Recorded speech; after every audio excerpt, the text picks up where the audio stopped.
discussions and exchange of ideas at this meeting. I would like to thank my working group colleagues for joining today's roundtable. They include Mr. Senapathy Gopalakrishnan, Executive Co-Chairman of Infosys Limited of India. He's my good friend and the co-convener of this working group. We also call him Chris. Mr. Jiang Yafei, Vice President of Huawei Technologies of China. Ms. Asigu Dennis, Regional Director of Intel Mediterranean Trading Company of Turkey, and Mr. Marcus Bollenberg, Chairman of the SEB of Sweden. I also pay my tribute to other working group members who have contributed a lot to our final report. They include James Lawrence Basili, co-CEO of Research Motion, Franco Banabi, Chairman and CEO of Telecom Italia, Bernard Charles, President and CEO of Dassault Systems, Eric Schmidt, Executive Chairman of Google, Ben Vavasan, CEO of Alcatel, as well as our knowledge partner, James Mayika, Director of McKinsey and Company. Although they could not attend the roundtable meeting today, their contribution to the final report has been crucial, and we appreciate the efforts they made together with us. Last but not least, I'd like to express my warm welcome to the friends from the Economic Policies Working Group and Green Growth Working Group for joining this meeting. Your comments and interventions later on regarding the ICT and innovation will be highly appreciated. Now I would like to give the floor to Chris. Chris, you have the floor. Thank you, and let me also add my welcome to every single one of you. Our group has been working at the position paper on ICT and innovation for the last several months, and I hope you have read the report. ICT and internet, it's synonymous today, and together, I believe, is one of the key technologies that has impacted our life, our businesses in the last 50 plus years, especially in the last 16 years, from 1994 onwards, when the browser was introduced and internet really took off.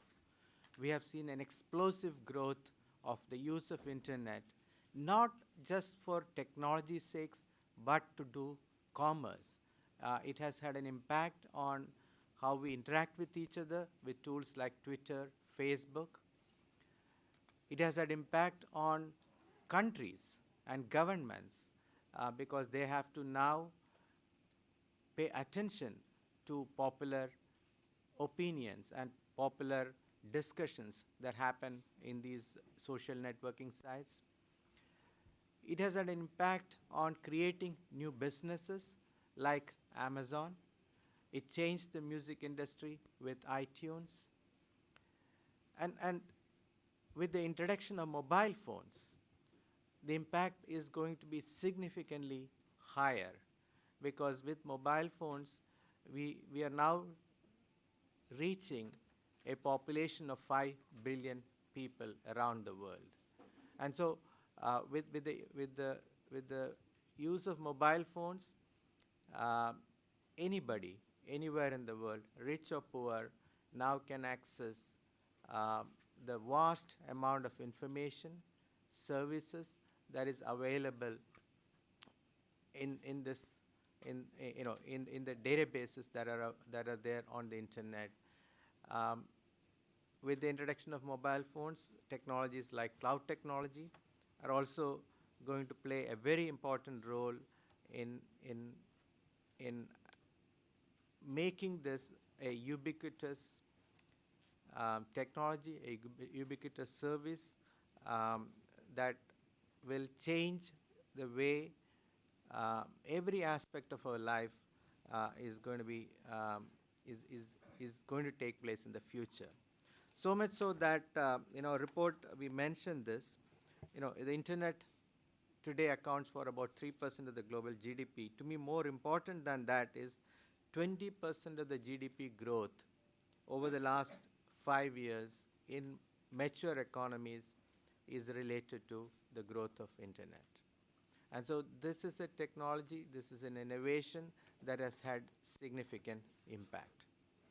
Hence, of course, our recommendations are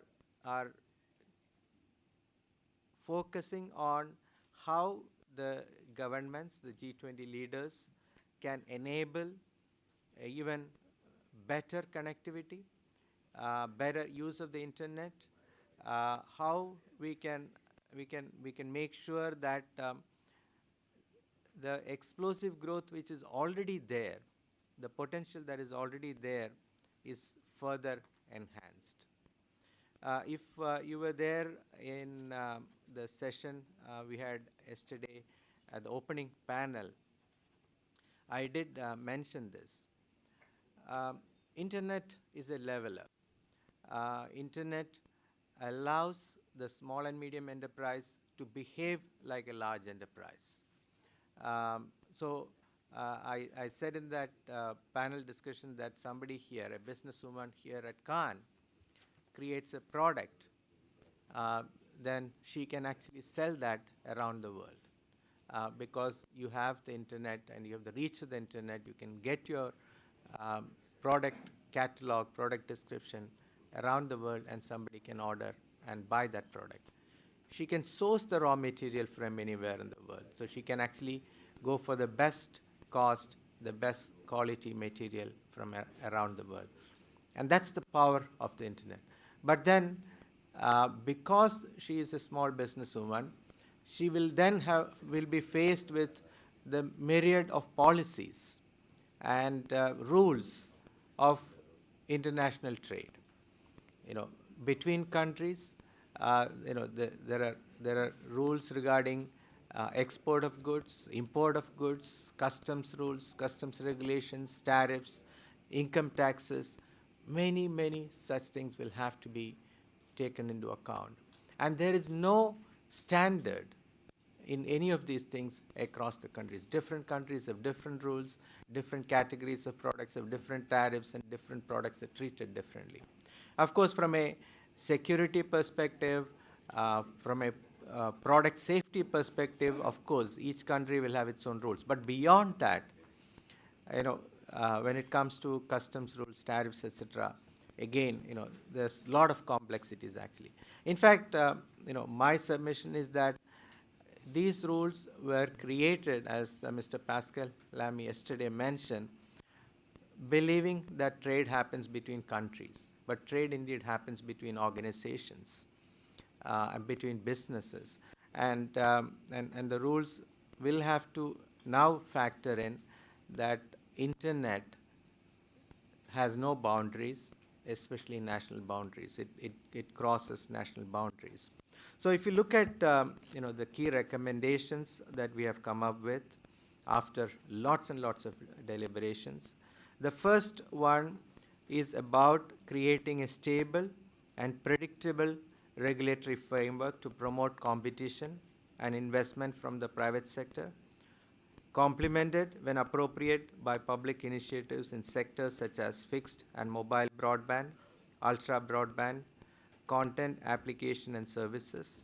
Supporting usage of mobile broadband and ultra broadband will accelerate the take-up of internet and its enabling effect on the next wave of economic growth, innovation, productivity and jobs. At the same time, new business models that are sustainable for all players in the internet value chain should be developed and encouraged. So that's the first one. It's about being predictable and stable in the framework to promote the usage of internet within national boundaries. Second is actively promote the internet usage for all in a sustainable manner to create economically and socially valuable, ubiquitous new products and services. So here we talk about encouraging SMEs to use internet, deploying e-government services. That's one of the catalysts actually to enable the usage of internet, because the government uh, can actually demand that businesses use internet, and that will encourage everybody to move to internet. Enhancing cooperation to ensure the creation of the necessary infrastructure for cloud computing. Um, I think cloud computing requires certain, again, policy frameworks, etc., and uniform across the countries. Promoting the access and reuse of public sector information. Tremendous amount of information is available with governments, and if we can enable these to be reused, again, we will increase the usage of internet. The third recommendation is about harmonization in the field of privacy protection to guarantee a level playing field among players and to create the needed trust. And this is about harmonization across national boundaries. Ensure internet governance arrangements are multi-stakeholder by providing for the open, transparent, and adequate participation of stakeholders and fostering the dialogue driven by industries while avoiding creating a new inefficient bureaucracy.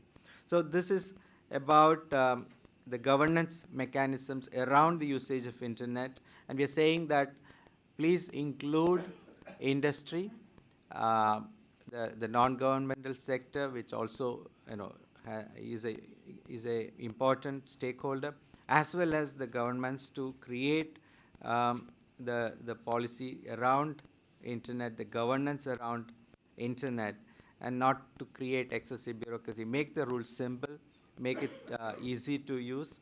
The objective should be to ensure harmonization of rules at a global level to create trust and promote innovation and development. So this is about harmonization. We also talk about support for fighting cyber crime. So global cooperation is necessary to fight that, because this is a global phenomenon. The criminals could reside anywhere in the world and attack any other country. And improving harmonization of intellectual property rules and international cooperation to reduce the cost of intellectual property. So these are the four key recommendations that we have come up with after lots and lots of deliberation. There is complete agreement amongst the working group on these recommendations, and as you mentioned, we presented this to President Sarkozy, who is the president of the G20 now, and recommended that he include these recommendations as part of the G20 communique.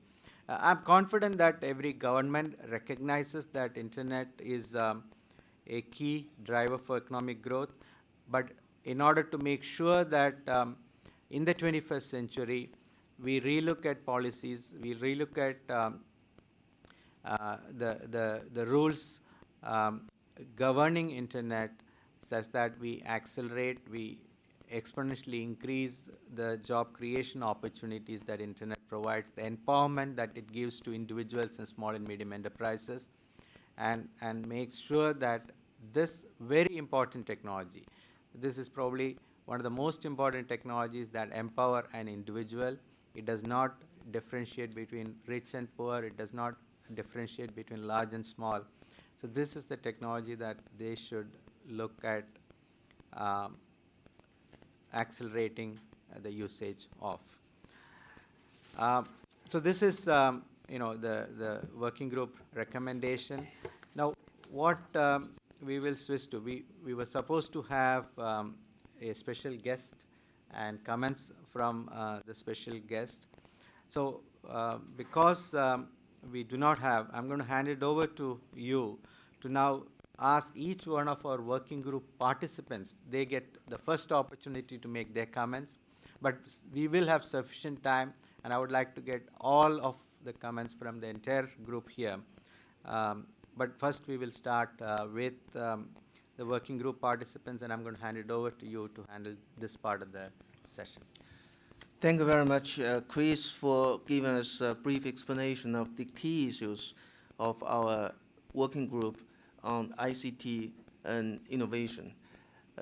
All the participants in our working group, and I'm sure most of the participants to the B20 are very familiar with this topic, ICT and innovation, as well as Internet.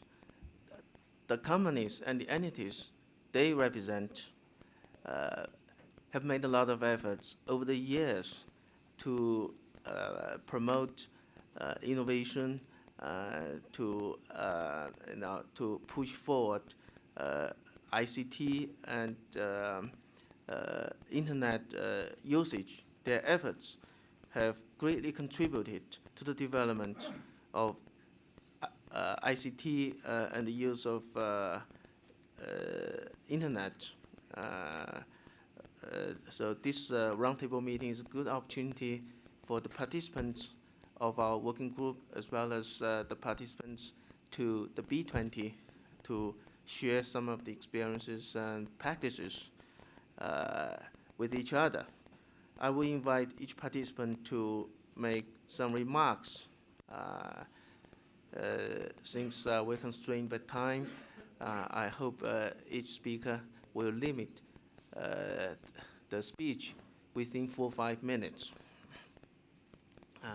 And not to, during this speech, not to cover too many areas. I would suggest each participant only talk about one particular point. If you think you need to make some remarks on a few more points, it's okay, but do bear in mind the time constraints.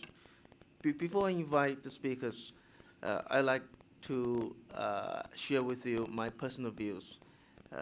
First of all, I totally agree on 2 preliminary statements in the working group final report.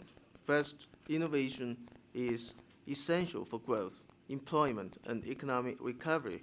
This is correct to both countries and companies. In the 1990s, under the advocacy of President Bill Clinton, the United States made great efforts on the development of the Internet economy and innovation, which as a result led to a remarkable booming of the U.S. economy for 10 years. It's one of the best examples supporting the importance of innovation to a country. It's the same regarding an enterprise. Let's look at Steve Jobs and the legend of his Apple company. If Steve didn't stick to innovation, there would never have been the revitalization of Apple. In this regard, some members of our working group, such as Google and Huawei, have also been doing very good jobs. According to my knowledge, Huawei company of China has been committed to developing its own intellectual property, and it's the company with most patent applications in China last year. Its efforts bring Huawei a great successes in the ICT field.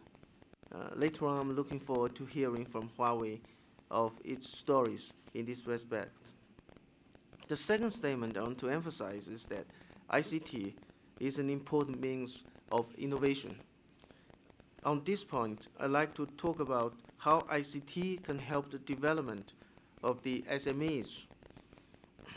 In recent years, CCPIT, the organization I represent, has been committed to promoting SME development by hosting APAC SME Summit on annual basis in China and serving as the APAC SME International Coordination Center. By doing this, we've seen remarkable changes ICT has brought to the SMEs. In the past, it's impossible for the SMEs to compete with big companies. The traditional development path is too long that many good SMEs failed halfway. But today, the development of e-commerce has filled most gaps in quality, price, and market between small and big companies. The ant could dance with the elephant on an e-commerce stage set by ICT. In fact, the changes and differences are much more than the e-commerce platform. Through Internet, SMEs could operate the company by purchasing various services online, including accounting, training, human resources, and financial services, rather than making actual employment. By this, SMEs are relieved from the burden of cost and administrative work and could be more concentrated on R&D and innovation. Once they get the matured intellectual property combined with the strong financing capabilities provided by the modern financial industry, the SMEs are able to write their own legendaries. Actually, this is exactly what Alibaba Group and its CEO, Mr. Jack Ma, has been doing for the SMEs. Therefore, in addition to providing a lot of information and platforms for the companies, ICT also enables the companies to concentrate on their innovation. As regards the next phase of ICT and innovation development, I think it's important to focus on cloud computing, which enables a bunch of internet technologies and services to get into people's daily lives in a very easy manner, just like public facility. It'll bring significant changes to innovation, company development, people's daily life, and even the whole economy and society.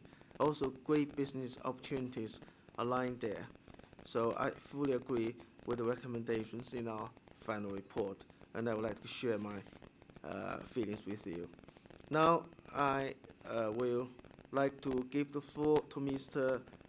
Jiang Yafei of Huawei Technology. Mr. Jiang, could you share some of your successful innovation stories with us? Okay, thank you. Thank you to Mr. Yu and Mr. Chris, the conveners of our working group. And good morning, everyone, from our ICT and Innovation Working Group colleagues.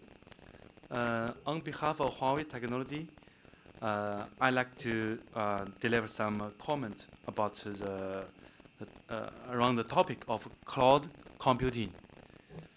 And first of all, I fully agree with the statement about cloud computing in our working group final report.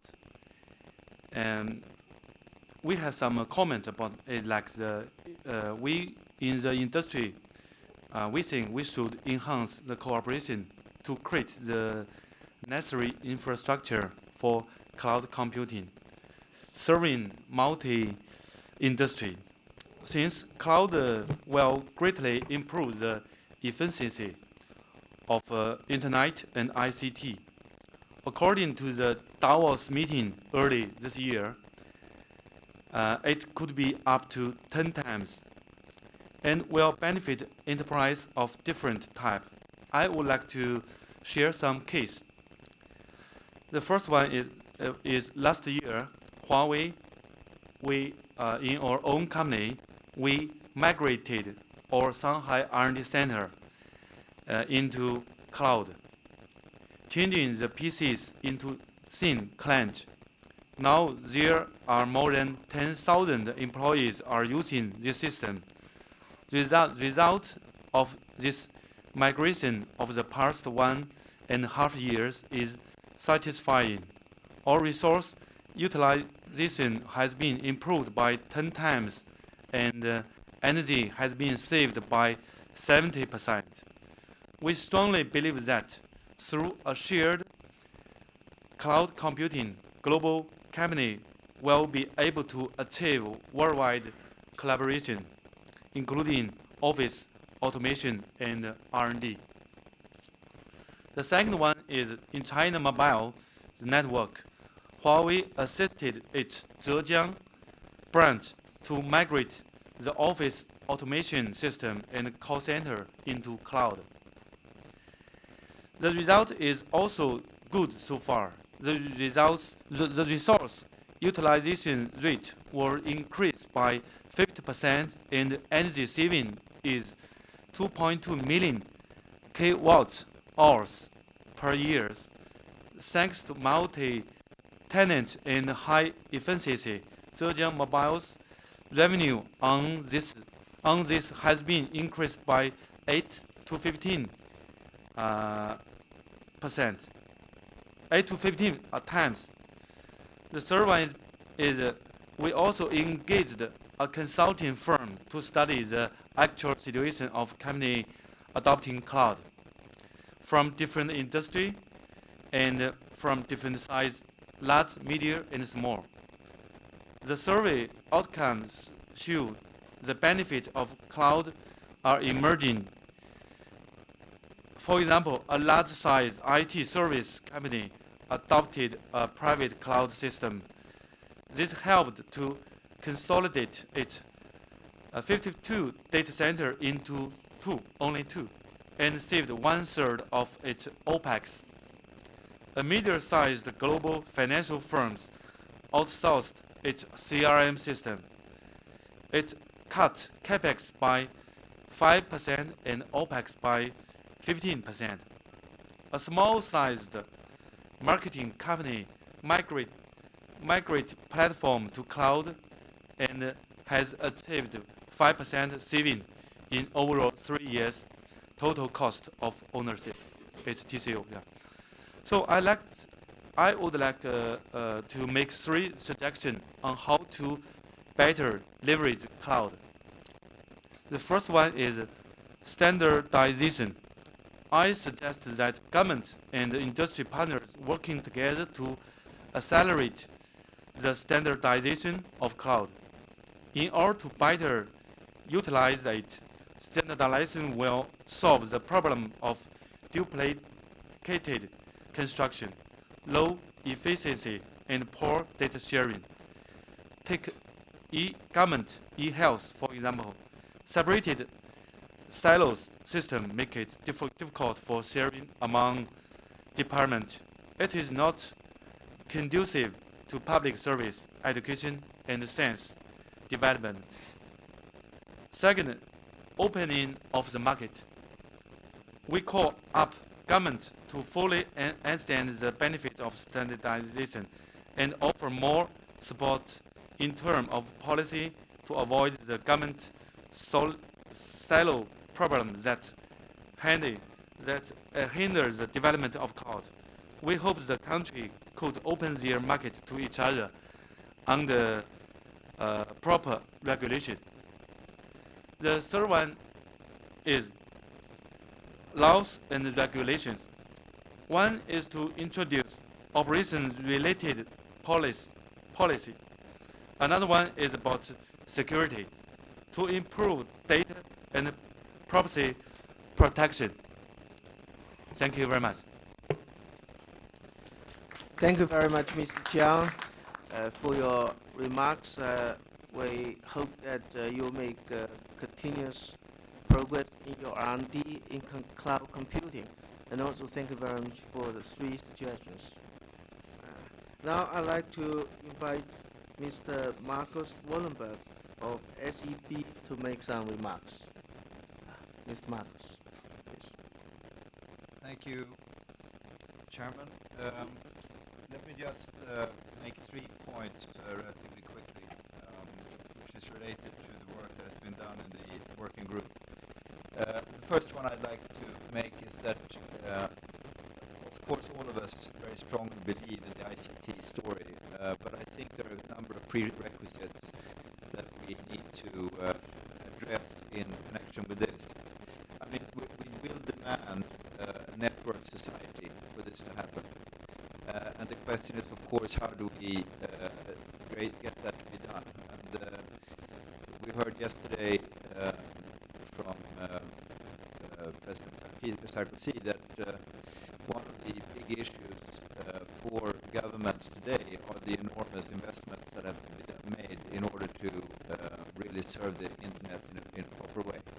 One way is, of course, the mobile technologies that are under development, but one thing that we need to do, I think, in connection with this, is to harmonize the mobile technology frequencies between countries in order to get that done, and that is one of the issues that is still outstanding. Another side, what I think is important to highlight when it comes to the ICT development is the 2 factors. Number one, it is actually also helping the sustainability effort in many countries, not the least on the mobile side. And we also have the chance to increase the delivery of both services in healthcare and education. this is something perhaps that we should be a little bit more specific about talking about, because it's an efficient way for the public sector to utilize these technologies in order to reduce their own expenses and also deliver services to their population in a much more efficient and cost-effective way going forward. So I think we should not forget to highlight that. The second point I'd like to make is more a general question about innovation. I've participated and led a working group in my country, in Sweden, for some time regarding the question of innovation. And I think that sometimes it's easy to focus on only one area when we discuss innovation in general, but our experience tells us that we should perhaps take a step back and think about what we're really trying to achieve. In my mind,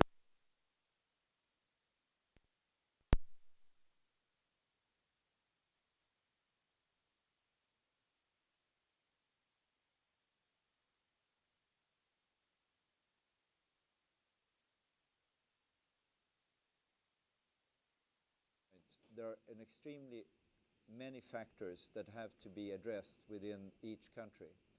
And there you have to go back to, all the way back to education, you have to go back to labor markets, you have to go back to risk capital, you have to go back to the tax system in each country, and not the least, of course, the technological R&D questions that we're discussing in this group right now.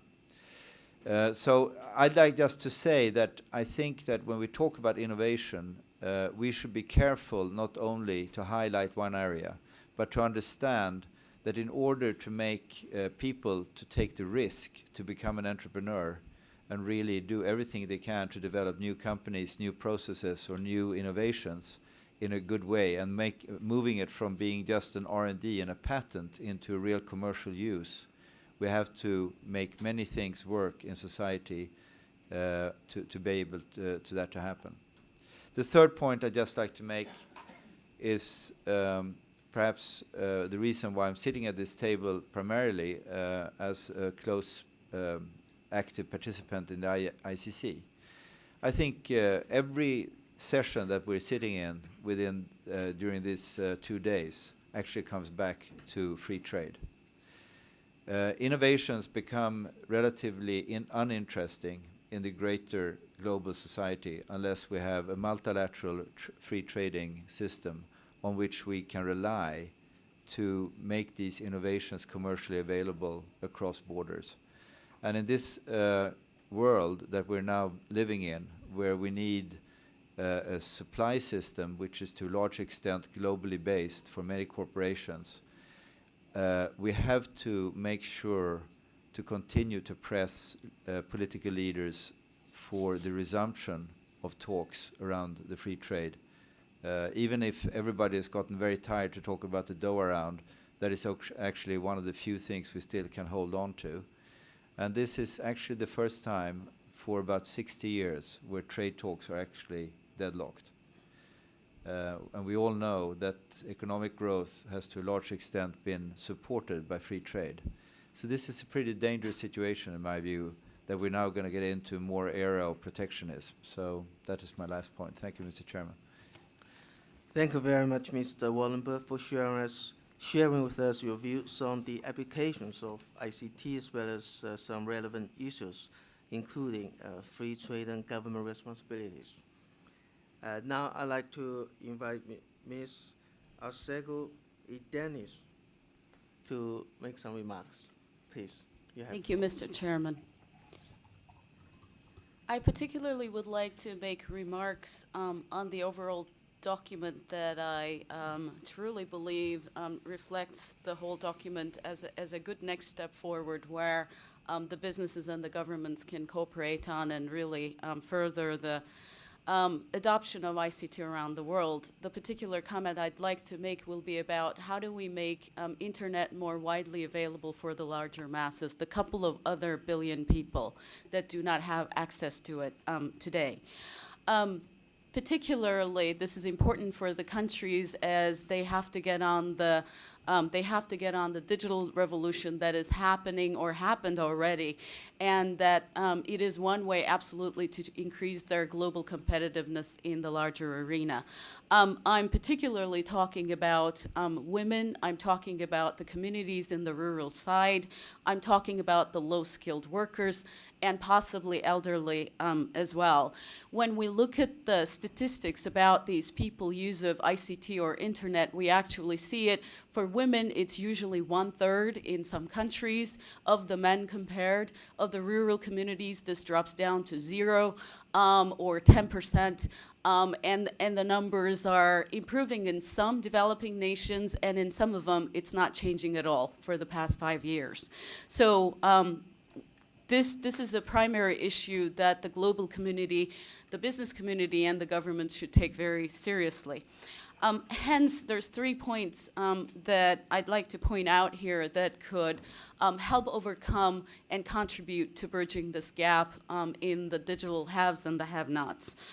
The first is trying to make sure that the infrastructure of having the devices and having the broadband access and internet access is available to all.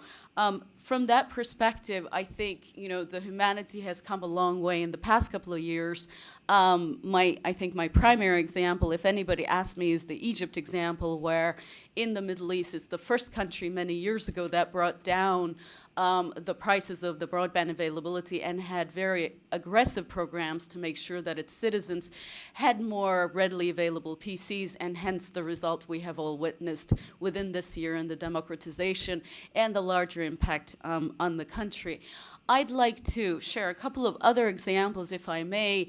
One from the region that I cover, out of Kenya, where the local telco company as well as the PC industry got together with the government, and they were indeed able to double the amount of the people who had access to internet within 1 year period. There's various different schemes and programs that supported that. Another great example is from Vietnam, where the cost of internet was down to $1.50 per month, and the uptick of the adoption rate has indeed increased. Another, not just these are industry examples, but one other governmental example is public access centers, which we have witnessed in very many countries. Just in Turkey alone, 70,000 public access centers were open, and millions of people were able to embrace the e-government and the data services that the government made available to them. So there are indeed ways that we can enable the citizens to be vocal, to have their own businesses be competitive and have a voice on the global economy. The second point I'd like to raise is about the local content and local applications. As you're all aware, and I look at around the room, everybody's using tablets and PCs and devices, what have you, and most of them are in English language rather than the multilingual work that we operate on today. I'd like to refer back to Mr. Wallenberg's comment here about how we can actually arm the youth, the universities with R&D, with seeding and angel funds and innovative approaches so that they could create their own software and application companies locally, be it in Africa, be it in Asia, be it in India or Latin America, in their own language, in the usage models that they need to make it available for the larger and possibly the disadvantaged masses that I'm talking about. And the third remark I'd like to contribute is, of course, about education, and every single one of us have talked about education, and we will always refer to it because it's almost the single most important thing that can make a difference in any citizen, in any country's development, be it in the SMEs or the youth, or these communities that I'm referring to. Online education, internet use through while educating is a great method to make sure that education is widely available. But not only that, making sure that internet and technology education is passed on. And I'd like to share an example. This year we actually have launched an entrepreneurship / technology education program in a community center in Turkey. It was the first pilot ever out of the 20 women that we have touched. And they were women who were desperately trying to get back to work and do something on their own because they didn't have any economic empowerment. 7 of them actually found jobs after the training, and one of them actually put her own family restaurant online and quadrupled her revenue. So there is an enormous sense of empowerment that technology can bring to the people who are currently disadvantaged around the world. My final remark will be that I think there is goodness in pursuing public and private partnerships in making such applications available, and NGOs can indeed play a wonderful role in making such advancement possible. Thank you. Thank you very much, Ms. E. Dennis, for sharing with us your views, your thoughts on how to bridge the gap as regards the use of internet for different people. Now, I'd like to invite Chris of Infosys to say a few words, and then to continue to preside over the open discussions. Yes. Okay, I will jump into the open discussion because I made my comments, and I'll come back and maybe towards the end summarize. So I'm going to jump into the open discussion, and I will start with actually inviting James, actually, who was the knowledge partner for this group. And James. Thank you very much, Chris, and it was a real pleasure working with this group, and I think a lot of very interesting ideas came from the working group, and I hope that we can actually adopt and reinforce the recommendations. I wanted just to make at least a couple of observations. One, to reinforce what Chris described, which is it is actually quite extraordinary the amount of impact that in fact the internet has had over the last 15, and in particular the last 5 years, which has been accelerating. And it's actually brought tremendous benefits to economies. But I think it's also important to remember the micro benefits of this. And I want to emphasize 2 groups in particular, which is why we should all care about this. One is, I think, what the internet has done in terms of delivering enormous amounts of consumer surplus. If you think about who have been the beneficiaries of the internet, it's primarily been the users and the consumers who have derived enormous surplus in terms of the ability to buy products, receive services, but also to find information that increases their own social capital, education, healthcare, and so forth. I think it's important to remember that. The second group that's been a huge beneficiary of the internet has been the small and medium-sized enterprises. In many ways, I think they've disproportionately derived probably the most benefit from this in terms of micro enterprises becoming born global on day one in a way that enables them to compete and operate in a very global context. And then the last point I'd like to make is I think as we discuss the internet, it's important to talk about it as a way to connect people, but also things. I think as we think about the Internet of Things, certainly we can connect a lot more people, and I think that will happen, but also we should think about the Internet of Things. If you think about it, the number of things that can now have an IP address and have the capability to both sense, compute, and communicate is extraordinary. In fact, by most estimates, the range of devices that can be connected now will range between 20 and 50 billion over the next 10 years. So think about what the impact of that can be on how we manage energy, how we think about smart grids, how we think about managing and monitoring all kinds of systems to the benefit of our societies. I think that's an extraordinary impact. The last comment I'd like to make is that I think as the studies that we have made and others have also made have pointed to, there's several characteristics that go with where and how economies have benefited from the internet. And I think these are things we should keep in mind as we think about future benefits. First of all, we know that economies benefit when they have a very strong internet ecosystem. By internet ecosystem, we're talking about the combination of the companies, the innovators, the entrepreneurs that can actually create internet technologies and services. Second, we know that economies benefit when, in fact, the environments are very competitive and open. In other words, new entrants can come in and compete and connect. In fact, this argument is also linked to the free trade argument, but I think whenever the internet is open, that actually benefits economies in a big way. And then third, we do know that there's a fundamental role that infrastructure plays, and this is where governments and government leaders and policymakers can collaborate through public-private partnerships to make sure that the quality and robustness of the infrastructure continues to improve. Those are, I think, some of the characteristics that we've all come to understand are important to the success of the internet. And then lastly, in conclusion, I think it's important also for us to continue to remind policymakers and government leaders in particular that the internet has enormous potential for the public sector itself. We know that the public sector in most economies tends to be the relatively low productivity compared to the private sector. We know that the public sector has tended to be a slow adopter of technologies. We know that the public sector is in the business of essentially serving consumers and citizens in providing them services and information. So all of those are characteristics that we think the government should take advantage of to fully capitalize on this technology to improve the efficiency of relatively unproductive public sectors. Thank you. Thank you, James. Now let me just go around. Any comments?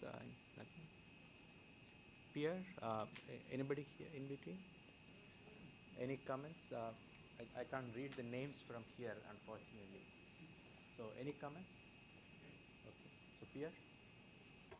Yeah, very, very quick one. Of course, from an Accenture standpoint, no surprise that we're confirming that the power of ICT first, an industry that can drive superior growth and is enabling growth. The second point is, of course, it's provide a basis for productivity, both in the business, but as has been mentioned before, in the government and the public sector field, which is probably extraordinarily required in all the markets, to be honest, both developed and developing.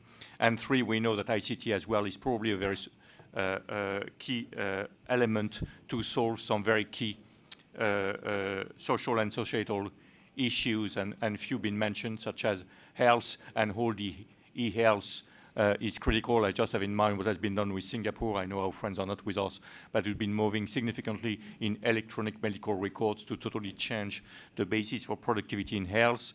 Of course, been mentioned the energy efficiency. We have the great growth around all the smart grid, I think it's been mentioned, but as well as the education and how e-learning been totally transforming the education landscape. You mentioned, Chris, three very important points around the technology waves just coming together, and it's not only one, but it's probably three, at least coming in my mind. The mobility combining with big data management and with the cloud computing.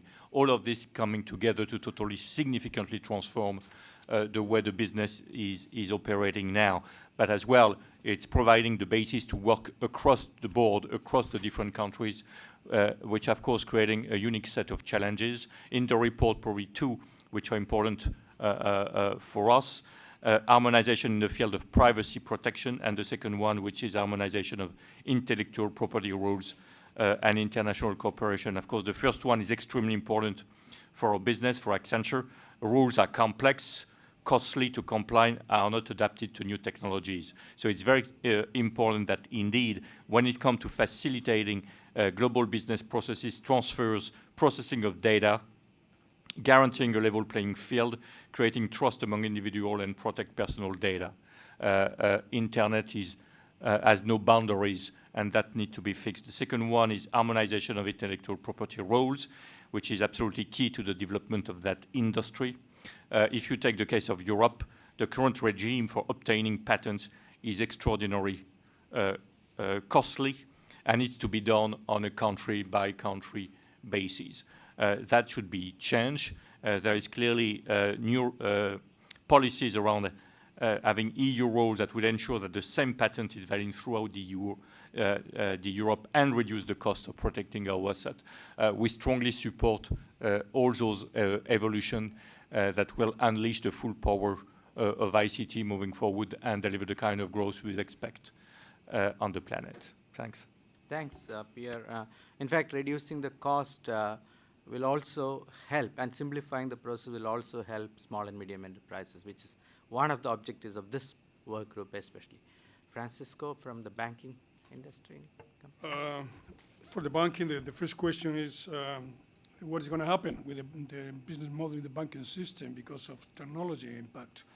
My view is that most of the bankers and banks are not paying attention to this phenomenon, except in my house in BBVA. We have decided back 5 years to set up a new IT platform in order to be able to have in real time all our inquiry coming from our customers. We are able to have in real time the total position of our customers. They can access the bank whenever using any device, and they have the proper service in real time. In other words, we don't think that if you don't have the right platforms, IT platforms, to control the information, you are able to live in the 21st century. Most of the platforms are very old, are what I call the spaghetti platforms. They are a sort of silos. They don't have the right devices to control the whole information. My guess is that over the next 5-10 years, we'll have a new league of competitors made up of a couple of banks coming from the conventional side and other people coming from the virtual world. And in my view, my real competitors are going to be not the old guys, but the new guys, which are now looking at ways of cutting our value chain, mainly in the payment system, but they will come over in other parts of the business. Therefore, we are ready to make a response to that threat, and I think that the future is bright as soon as you take the right decisions. It's clear that this is an industry which is getting disrupted very fast, and as you said, either the legacy will hold you back and let others compete, or you move in and compete with them. Any comments? I wanted to add the new idea, new point for the further discussion and considerations. I just constructed a musical theater in my country and launched Mamma Mia. So I found the art is quite influenced by ICT, as that will open quite a new phenomena of our business in the future, especially when you connect it with C2C. We now, all our industry now remain B2C, but actually now internet is mobilized people to people. I prefer to say I2 group of unrated individual to unrated group of unrated individuals. So I want to make this kind of clear definition. So this kind of relationships can create through art connection, cultural connections. When it's accelerated by the fusion of art through the ICT technology, that's create quite new world. So this create new chain of values in the future.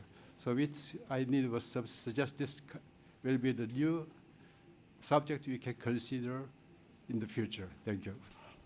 It is true, actually. Every field is impacted, and we don't think about art, culture, but very clearly, Steve Jobs proved that music industry can be disrupted by technology. Mr. Lee?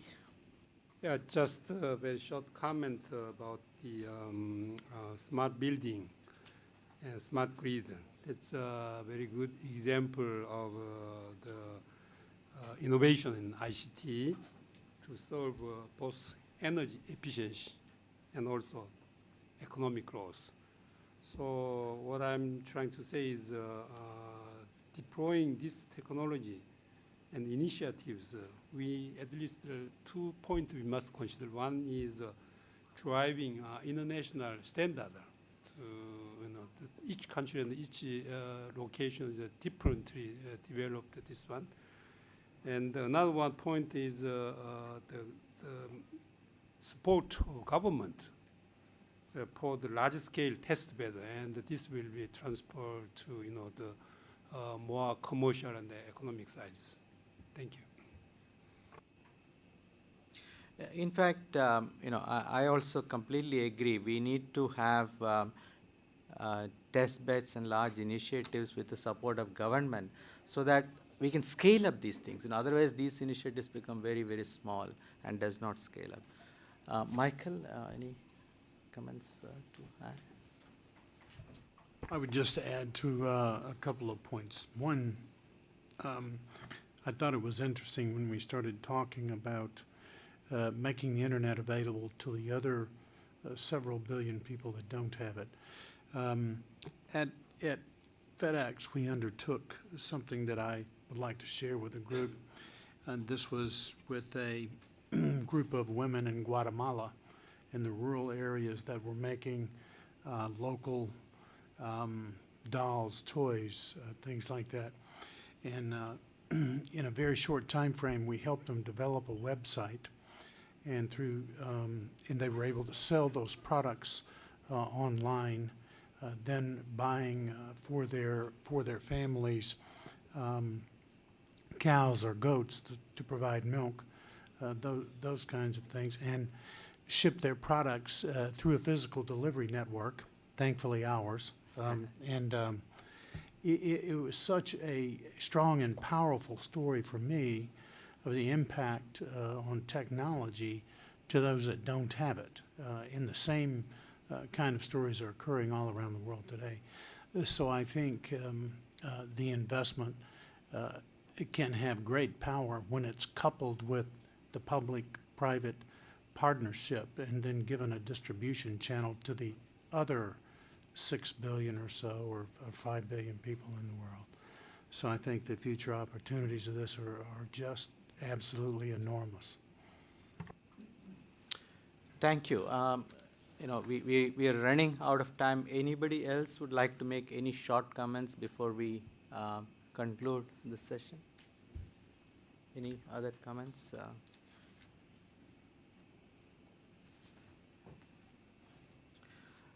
Okay. First of all, thank you very much for active participation. I have a request. We have these case studies, these wonderful stories, which really bring to light the power of internet. And I'm confident that every one of you will have many such stories to tell. If you can actually send us those stories, it will be wonderful appendix to our report itself.